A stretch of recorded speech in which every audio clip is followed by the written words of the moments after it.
நிதிநிலை அறிக்கையில் தான் நீங்க சொல்லியிருக்கீங்க, மக்களின் வரிப்பணத்தில் இருந்து ஒரு பைசாவும் தொடமாட்டோம், தொட விடமாட்டோம், தொட்டால் விடமாட்டோம், இதற்கு முன் தொட்டவர்களையும் விடமாட்டோம். ஐயா, சனிக்கிழமை அன்னைக்கு பனையூர்ல நடக்கிற அந்த வாரச்சந்தையில போய் பாத்தீங்கன்னா இதுக்கு என்னென்னாலும் தொட்டவங்களோ அவங்க தாங்க வந்துகிட்டு இருக்காங்க. உறுப்பினர் அவர்கள் இப்போது கூறியிருக்கிற கருத்துக்கள் அவைக்கும் நீக்கப்படுகிறது. நீங்க தொடர்ந்து இல்ல தொல்ல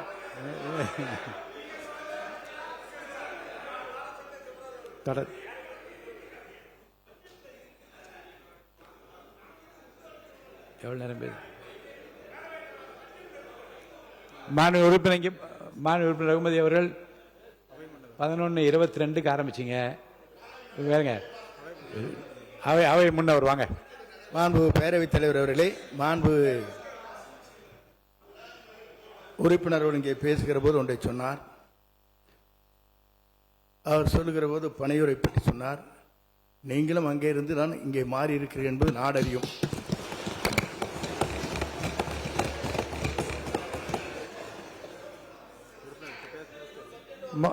சப்ஜெக்டுக்கு வாங்க, தயவுசெய்து இங்க வாங்க. மாண்பு உறுப்பினர் நீங்க சப்ஜெக்ட் உள்ள வந்துருங்க.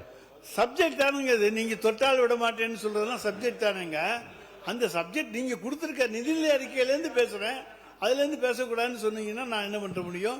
வேற ஒரு நிதிநிலை அறிக்கையாவது கொடுங்க, அதை வச்சு பேசுறேன். பிளே ஸ்டோர் மற்றும் ஆப் ஸ்டோரில் இருந்து பாலிமர் செயலியை QR கோடு மூலம் பதிவிறக்கம் செய்யுங்கள். செய்திகளை உடனுக்குடன் பெறுங்கள்.